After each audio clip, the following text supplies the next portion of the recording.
되셨습니까? 예, 우리 좌우에 계신 분에게 당신을 보니 무더운 여름날 생수와 같습니다. 너무 길면 좀 줄여서 당신을 보니 생수와 같습니다. 인사 한번 하겠습니다. 예, 당신을 보니 생수와 같습니다. 예, 생수와 같습니다.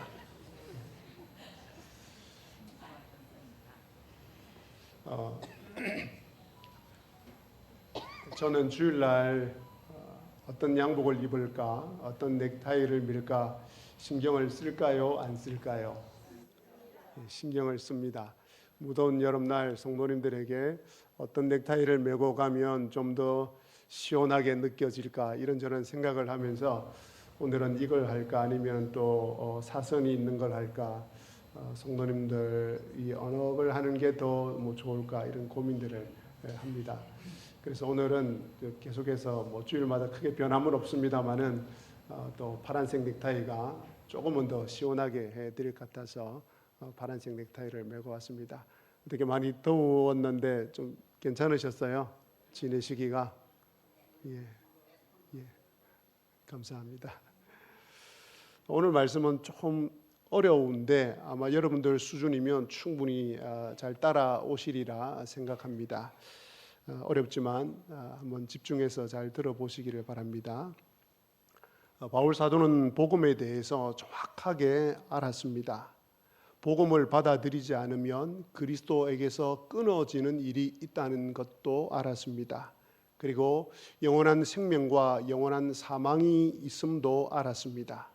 바울 사도는 하나님께서 특별한 은혜로 삼층천이라고 하는 하나님께서 계신 그 천국에까지 올라오게 하셔서 그 아름다운 광경을 보여주시기도 했습니다. 그런데 문제는 자신의 동족인 유대인들이 이 복음을 받아들이기를 거부하고 있다는 것입니다. 그래서 바울은 자신이 그리스도에게서 끊어질지라도 구원을 받지 못할지라도 천국에 들어가지 못할지라도 내 동족 이스라엘만큼은 구원받기를 원한다라고 이야기를 했습니다. 왜냐하면 자신의 동족인 이 유대인들은 그 어떤 나라 백성들보다 예수님을 믿을 수 있는 많은 특권을 받았음에도 불구하고 많은 유대인들이 예수님을 믿지 않고 있었기 때문입니다. 그래서 바울은 많은 고민을 했습니다. 하나님께서 이스라엘 백성들을 택하셔 놓고 버리셨는가? 만약 하나님께서 이스라엘 백성들을 택하셔 놓고 버리셨다면 그것은 하나님께서 실패한 것이 아닌가? 그러면 그건 말이 안 되지 않는가? 하나님께서는 실패하거나 실수하는 분이 아닌데, 그런데 내 동족 유대인들은 왜 예수님을 믿지 않을까? 그리고 하나님은 왜 가만히 계실까? 이런 고민을 하게 됩니다. 그 고민 끝에 이제 답을 깨닫고 이 편지를 로마 교회에 쓰는데 9장에서 11장까지 걸쳐서 그 내용을 씁니다. 그래서 9장에서 11장 내용은 유대인들의 구원에 관한 문제이지만 가만히 들어보면 오늘날 성도들의 구원과 바로 연결되는 말씀임을 우리가 알 수 있습니다. 자, 그러면 바울 사도가 깨달은 것이 무엇인지 한번 살펴보겠습니다. 첫째로 6절을 한번 보시기를 바랍니다. 이스라엘에게서 난 그들이 다 이스라엘이 아니오라고 이야기합니다. 자, 이 문장에서 앞에 나오는 이 이스라엘이라는 말은 이스라엘의 조상인 아브라함과 이삭과 야곱으로 이어지는 이스라엘의 족상 가운데 야곱을 또 다른 이름으로 이스라엘이라고 이야기합니다. 그러니까 야곱에게서 난 사람들이 모두 다 참된 이스라엘이 아니라는 것입니다. 야곱의 후손으로 태어났다고 해서 다 구원받은 이스라엘 백성이 되는 것이 아니라는 말입니다. 또 두 번째로 바울 사도가 7절에서 이렇게 이야기를 합니다. 7절 한번 띄워주시겠습니까? 아브라함에게서 태어났다고 해서 다 아브라함의 자녀가 아니라 이삭에게서 태어나야지 아브라함 자녀라고 말합니다. 아브라함에게는 이삭 말고도 첩에게서 태어난 이스마엘이라는 아들이 있었습니다. 그런데 이 이스마엘은 아브라함의 자녀가 아니고, 즉 하나님의 자녀가 아니고 약속의 자녀가 하나님의 자녀가 될 수 있다라고 이야기를 합니다. 8절 말씀을 보시면 육신의 자녀가 하나님의 자녀가 아니요 오직 약속의 자녀가 씨로 여기심을 받느니라 라고 주님께서 말씀하고 있습니다. 여기에 육신의 자녀는 이스마엘입니다. 그리고 약속의 자녀는 이삭입니다. 하나님께서는 사라에게서 태어난 이 약속의 자녀인 이삭을 하나님의 자녀로 선택하셨습니다. 자, 그리고 이제 또 세 번째 이야기를 이어갑니다. 이 이삭이 리브가와 결혼을 하는데 이 리브가에게 쌍둥이 아들이 태중에 있습니다. 에서와 야곱입니다.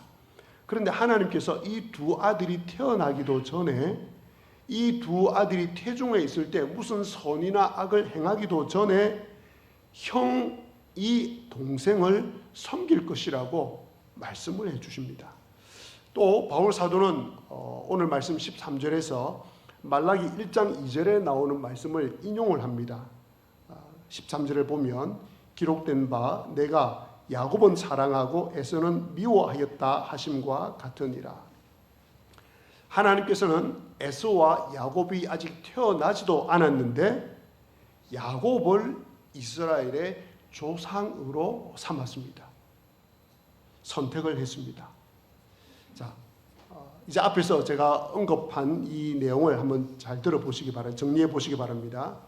이삭과 이스마엘 다 아브라함에게서 태어난 아들들입니다. 그런데 이삭을 하나님이 택하셨습니다. 그리고 야곱과 에서 중에 하나님께서 야곱을 택하셨습니다. 바울 사도가 이것을 통해서 뭘 이야기를 하려고 하겠습니까? 하나님께서 이스라엘의 조상을 택하실 때에 그 사람들의 어떤 행위나 혹은 서열에 근거하지 않고 하나님께서 주권적으로 선택을 하셨다는 것입니다. 하나님의 주권적인 부르심에 의해서 이삭이 결정되고 야곱이 결정됐다는 것입니다. 하나님의 일방적인 선택이었다는 것입니다.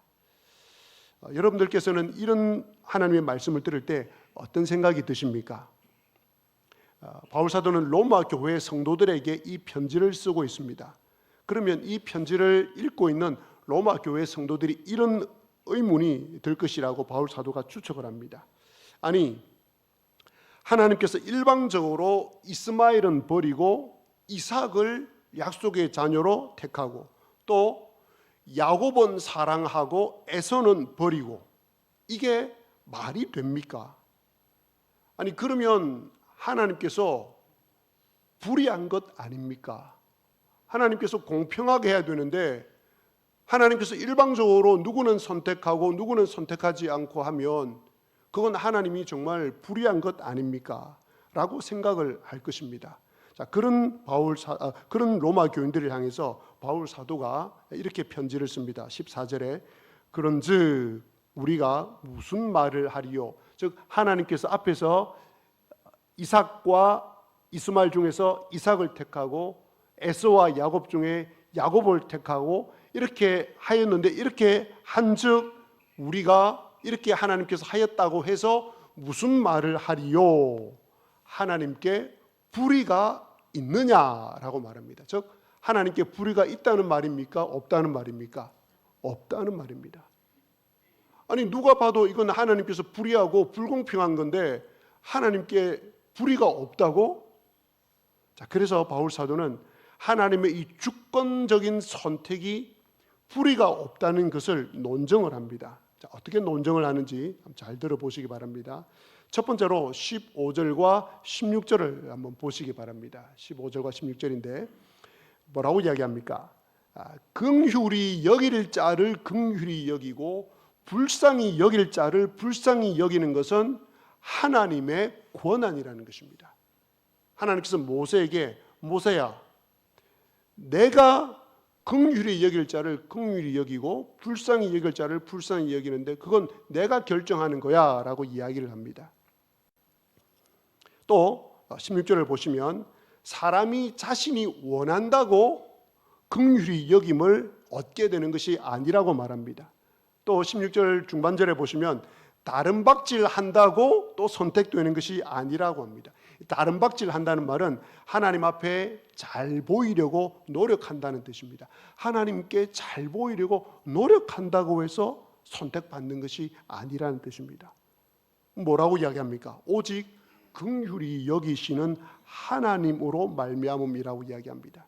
아무런 조건을 보지 않고 오직 그 사람에 대해서 긍휼히 여기는 하나님의 주권적인 선택이 야곱과 에서 중에 야곱을 선택한 것이라는 말입니다. 자, 이제 또 두 번째 논증을 합니다. 17절과 18절을 한번 보시기 바랍니다. 하나님께서 애굽의 왕인 바로 왕으로 말미암아 하나님의 능력을 보이고 하나님의 이름을 온 땅에 전파하기 위해서 이 바로를 왕으로 세웠다고 말씀하십니다. 그래서 그 바로 왕의 마음을 완악하게 해서 10가지 재앙을 이집트에 내리게 하시고 그리고 이스라엘 백성들을 출애굽시켰다고 이야기합니다. 여기서 하나님께서 바로의 마음을 완악하게 하셨기 때문에 이 10가지 재앙이 일어났는데, 이 말은 하나님께서 바로의 마음을 완악하게 했다는 말은 가만히 있는 바로 왕의 마음을 하나님께서 건드려 가지고 완악하게 했다는 것이 아니라 바로 왕이 가지고 있는 이 완악한 마음, 이스라엘 백성들을 출애굽시키려고 할 때 바로 왕이 굉장히 마음을 완악하게 가졌거든요. 절대 이 이스라엘 백성들 못 내보내, 절대 나갈 수가 없어, 하나님 필요 없어, 결코 나는 저들을 내보내지 않을 거야 라고 이스라엘 백성과 하나님에 대해서 완악한 마음을 바로가 가졌거든요. 그 완악한 마음을 그대로 내버려 두셨다라는 의미입니다. 자, 이 두 논증을 통해서 바울 사도가 하고자 하는 말이 무엇입니까? 이 모든 것이 하나님의 권한이요 하나님의 주권적 선택이라는 것입니다. 하나님께서 모든 일에 주권을 갖고 계시기 때문에 누군가를 선택하고 선택하지 않는 것에 대해서 불의하다고 말할 수 없다는 것입니다. 누군가에게 긍휼을 베풀고 누군가에게 대해서는 긍휼을 베풀지 않는 것은 하나님의 권한이라는 것입니다. 이 일에 대해서 하나님 그렇게 하시면 불의하신 거죠 라고 이야기할 수 없다는 것입니다. 자, 그러면 이런 항변을 할 수 있습니다. 하나님께 대하여. 하나님 좋습니다. 그러면 이스라엘 민족의 조상을 선택하는 그 권한이 하나님께 있다면 선택받지 못한 사람에 대해서는 하나님께서 책임을 지셔야 하지 않습니까? 하나님께서 선택을 하셔놓고 선택받지 못한 사람에 대해서 심판을 하고 책망을 하시면 어떻게 합니까? 하나님께서 선택하고자 하는 그 뜻을 인간이 거역할 수 없다면 모든 책임은 하나님께 있지 않습니까? 라는 이 항변이 19절 저희들이 읽지 않았는데 19절에 나오는 내용입니다. 자, 이 항변에 대해서 바울 사도가 아주 강한 어조로 대답을 해 줍니다. 20절 말씀을 한번 같이 보겠습니다. 제가 읽겠습니다. 이 사람아, 내가 누구이기에 감히 하나님께 반문하느냐? 지음을 받은 물건이 지은 자에게 어찌 나를 이같이 만들었느냐 말하겠느냐라고 이야기합니다. 즉 무슨 말입니까? 이 사람아, 너가 어떤 존재인지를 알아라는 겁니다. 너는 피조물이라는 것입니다. 피조물이 창조주가 하는 일을 놓고 왈가왈부하고 대적할 수 없다는 것입니다. 이어서 바울 사도가 21절을 말을 합니다. 21절입니다. 토기장이가 진흙한 덩어리로 하나는 귀히 쓸 그릇을 하나는 천히 쓸 그릇을 만들 권한이 없느냐. 여러분들도 이 이미지는 잘 알 것입니다. 그릇을 만드는 사람이 어떤 경우에는 아주 귀한 도자기를 만들 수 있고 어떤 경우에는 아주 잘 안 쓰는 간장 종지나 이런 것들을 그릇을 만드는 사람이 자기가 알아서 그렇게 만들 수 있습니다. 그렇게 만들었다고 해서 이 토기장이에게 왜 나를 사람들이 별로 귀히 여기지도 않는 이런 그릇으로 나를 만들었습니까? 라고 항변할 수 없다는 것입니다. 이 21절의 말의 핵심이 뭐냐면 하나님이 의와 불의의 기준이라는 것입니다.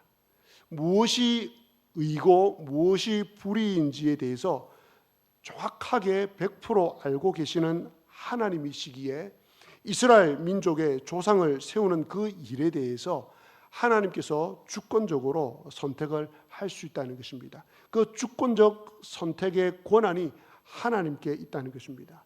인간이 거기에 대해서 하나님 그건 불의하지 않습니까? 라고 이야기하는데 인간이 하나님께 대하여 의와 불의를 이야기할 수 있느냐 하는 것입니다. 인간 존재 자체가 의와 불의를 구분할 수 없고 인간 존재 자체가 죄인인데 죄인된 인간이 의와 불의를 정확하게 구분할 수 없는 기준을 정할 수 없는 인간이 하나님께서 행하신 일을 놓고 하나님 그건 불의하잖아요 라고 할 수 없다는 겁니다. 의와 불의의 기준을 정하시는 하나님께서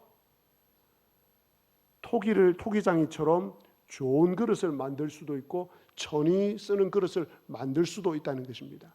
쉬운 예를 하나 들어보겠습니다. 부모님에게는 결혼하기 전에 아내를 선택할 수 있는 많은 가능성들이 있었을 것입니다. 그래서 많은 생각 끝에 현재의 아내를 선택하여서 결혼을 했을 것입니다. 그런데 태어난 자식이 아버지에게 아버지는 왜 엄마와 같은 사람을 아내로 맞이해서 내 외모가 이렇게 형편없게 되었습니까? 라고 말할 수 있겠습니까? 없겠습니까? 물론 말을 하기는 하죠. 애들이 엄마 닮아가지고 내가 이게 뭐야? 말은 할 수는 있습니다. 하지만 아내를 선택하는 결정권은 아이에게 있습니까? 아버지에게 있습니까? 아내를 선택하는 것은 아버지의 주권입니다. 아버지의 선택의 영역에 속한 것입니다. 아이가 왈가왈부할 그건 아빠 잘한 일이에요. 그건 나쁜 일이에요. 라고 말할 수가 없습니다. 마찬가지로 이스라엘 민족의 조상으로 이스마엘 대신 이삭을 선택하고 에서 대신에 야곱을 택한 그 하나님의 선택에 대해서 우리가 불평하고 따질 수가 없다는 것입니다. 자, 그런데 바울 사도가 여기까지 듣고 나면 좀 마음이 불편할 겁니다.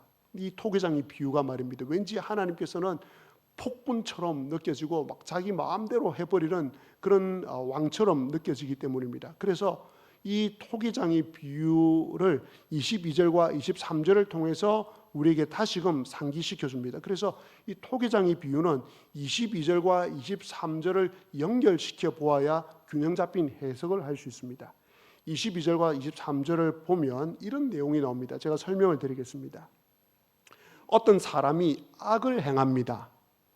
그런데 하나님께서 그를 징계할 수도 있지만 그 사람을 돌이키게 하고 싶어서 경고의 진노를 내립니다. 경고를 하기 위해서 진노를 내립니다. 그리고 그 진노를 통해서 이 악을 행하는 사람에게 하나님의 살아계심과 하나님의 능력을 보여줍니다. 그래서 이 멸망하기로 되어 있는 이 악한 사람, 이 진노의 대상에 대해서 하나님께서 하나님의 그 진노의 경고를 보여주시면서 꾸준하게 이 악인에 대해서 참아주고 또 너그럽게 대하여 주십니다. 이 사람이 이 하나님의 진노를 보고 돌이키도록 하기 위해서 그렇게 하십니다. 또 23절에 보시면 하나님께서 긍휼을 받지 못할 사람인데 하나님께서 그 사람에게 긍휼을 베풀어 주셔서 하나님의 영광의 풍성함을 알게 해 주시기도 하십니다. 자, 그렇다면 하나님께서 이렇게 한다고 해서, 하나님께서 이런 일을 자기 마음대로 한다고 해서 하나님 왜 그렇게 하십니까? 그렇게 하면 안 되죠 라고 말할 수 있겠느냐는 것입니다.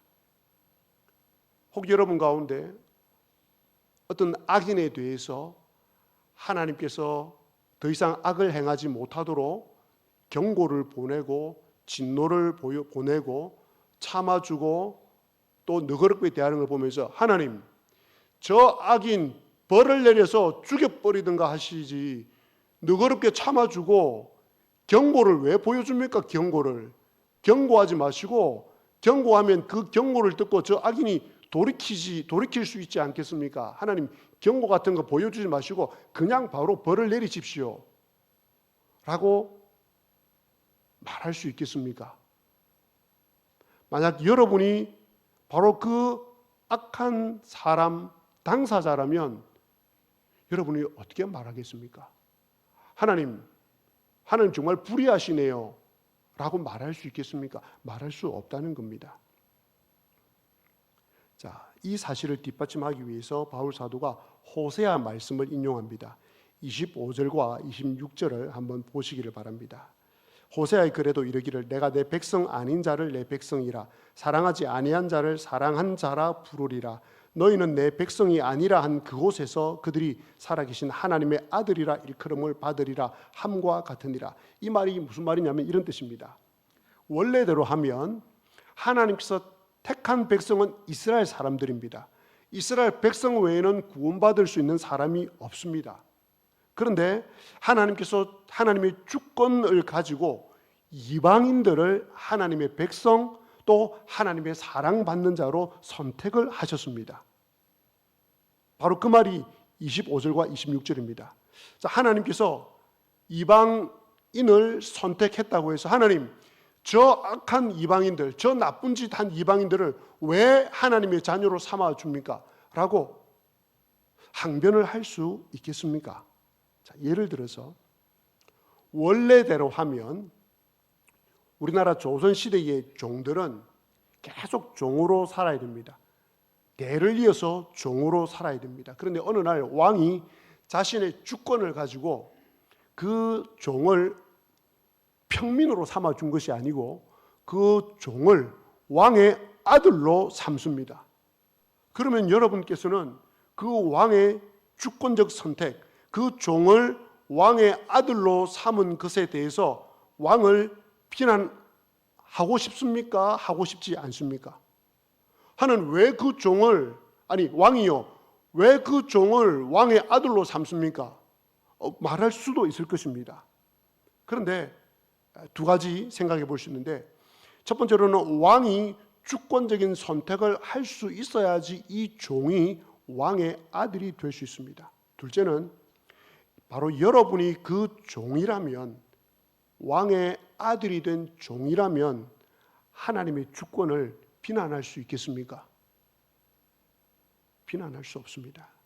하나님의 주권이 있어야만, 하나님의 주권적 선택이 가능해야만 종이 왕의 아들이 됩니다. 내가 종이라고 생각하면 와, 평생 종으로 살아야 되는 내가 왕의 아들이 될 수 있구나 라고 그 하나님의 왕의 주권을 굉장히 귀하게 여기게 됩니다. 바울 사도는 계속해서 하나님의 그 절대적 주권, 하나님의 그 주권적 선택으로 인해서 얼마나 놀라운 일이 일어났는지를 이야기해 줍니다. 29절에 그것을 밝히고 있습니다. 또한 이사야가 미리 말한 바 만일 만군의 주께서 우리에게 씨를 남겨두지 아니하셨더라면 우리가 소돔과 같이 되고 고모라와 같이 같았으리로다 함과 같으니라. 무슨 말입니까? 하나님께서 자기 신의 주권적 선택으로 이스라엘 백성 가운데 씨를 남겨두셨기 때문에 이스라엘이 소돔과 고모라처럼 멸망하지 않을 수 있었다는 것입니다. 우리는 이 사실을 구약 역사를 통해서 분명히 알 수 있습니다. 이스라엘이 역사적으로 멸망할 수 있는 그 순간마다 하나님께서는 남겨놓은 씨로 말미암아서 이스라엘을 멸망시키지 않았습니다.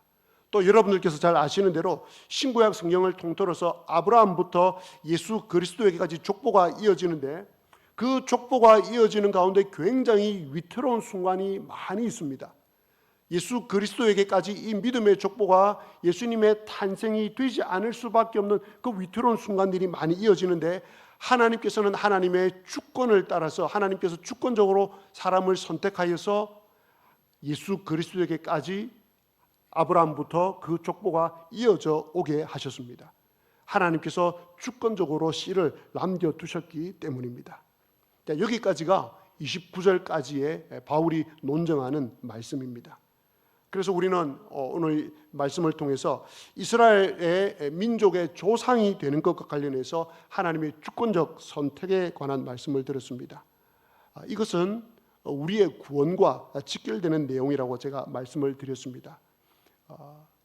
구원에 대해서 하나님의 선택과 하나님의 버림이라는 이 주제만큼 민감하고 어려운 주제는 없습니다. 그런데 이 선택과 버림이라는 이 단어는 인간의 범주가 아니라 하나님에게 속한 것입니다. 하나님의 주권적 선택을 인간의 이성과 인간의 언어로 명확하게 표현하거나 설명할 수 없습니다. 그렇다고 해서 하나님의 주권적 선택에 대해서 침묵해서도 안 됩니다. 하나님께서 알려주신 것까지 선명하게 알고 우리가 믿어야 합니다. 그래서 구원에 관련해서 하나님의 주권적 선택에 대한 이 신학적인 어려운 문제를 제가 다음에서 말씀드리는 내용을 잘 기억하시면서 이해를 하시면 아주 유익하겠습니다. 첫 번째로 하나님은 100% 사랑의 하나님이십니다. 하나님은 완전한 사랑의 하나님이십니다. 어느 정도입니까? 자신의 사랑하는 아들을, 외아들을 아끼지 않고 원수된 사람들을 위해서 내어 주셨습니다. 그 정도의 사랑으로 사람들을 구원하려고 하셨다면 하나님께서는 디모데전서 2장 4절의 말씀대로 모든 사람이 구원을 받으며 진리를 아는 데 이르기를 원하시는 것이 하나님의 마음이고 본심입니다. 두 번째로 하나님은 100% 공평하고 공의로우신 분이십니다. 우리의 죄를 용서하시기 위해서 자신의 외아들을 십자가에 달려 죽게 하셨다면, 죄를 그렇게 다루시는 분이라면 하나님은 100% 공의로우신 분입니다. 하나님께는 불의가 없습니다. 만일 버림을 당했다고 여겨지는 사람이, 구원을 받지 못한 사람이 하나님 앞에서 따지고 묻습니다. 하나님께서 저를 버리신 것 아닙니까? 하나님께서 저를 선택하지 않은 것 아닙니까? 책임이 하나님께 있지 않습니까? 그런데 왜 저를 천국에 안 들여보내주시고 지옥으로 보내십니까? 누구는 선택해서 천국으로 보내고 누구는 선택하지 않아서, 하나님이 선택하지 않아서 지옥으로 내려보내면 그게 말이 안 되지 않습니까? 책임이 다 하나님께 있는데 라고 할 때에, 따지고 물을 때에 하나님께서 그분에게, 그 사람에게 설명을 해 주실 것입니다. 쭉 다 설명을 해 줄 겁니다.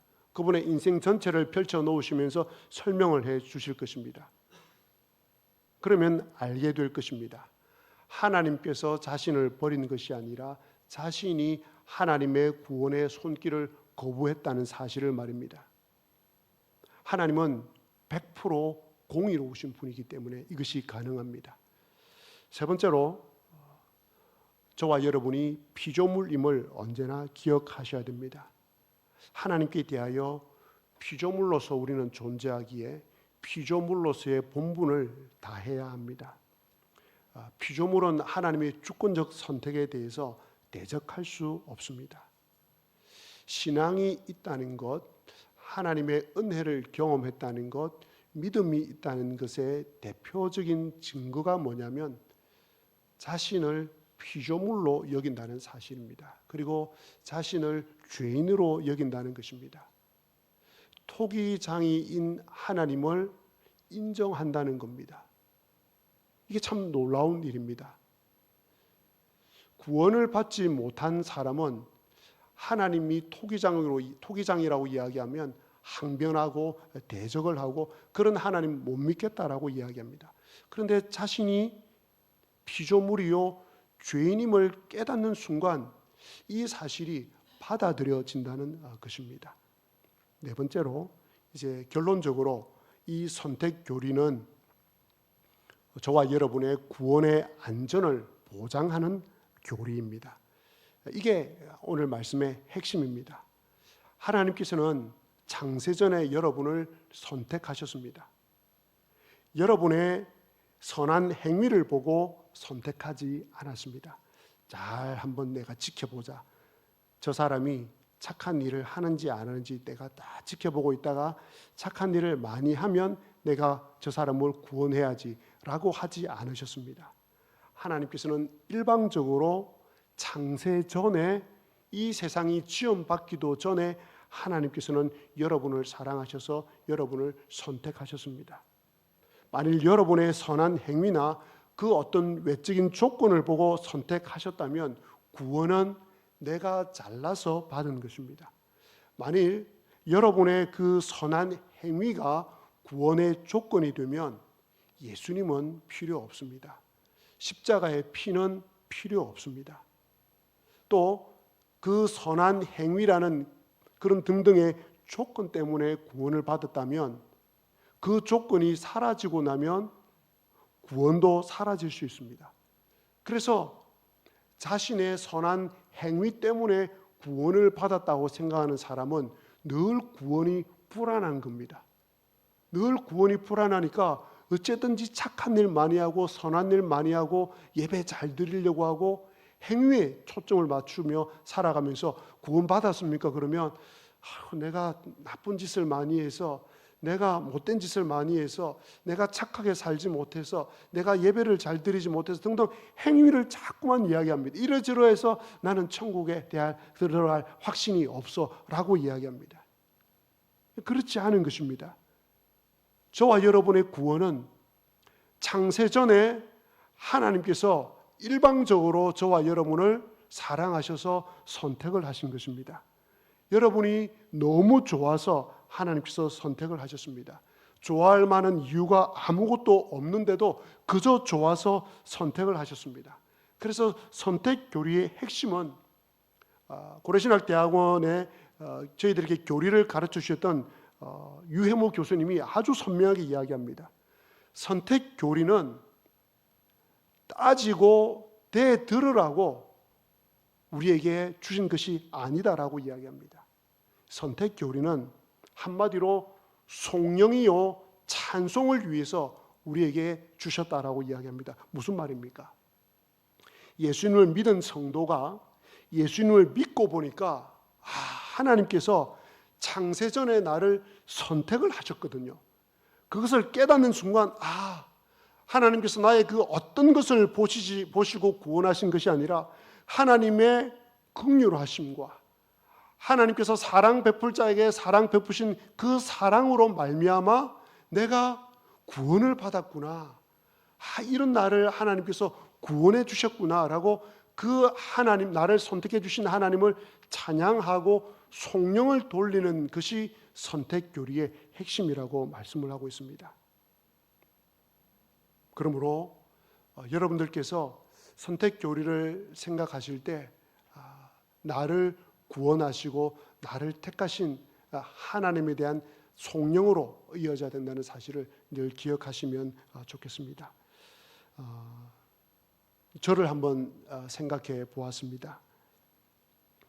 하나님께서 주권적으로 선택을 하셔야만, 하나님의 주권적인 선택이 있어야만 저 같은 사람도 하나님의 자녀가 될 수 있습니다.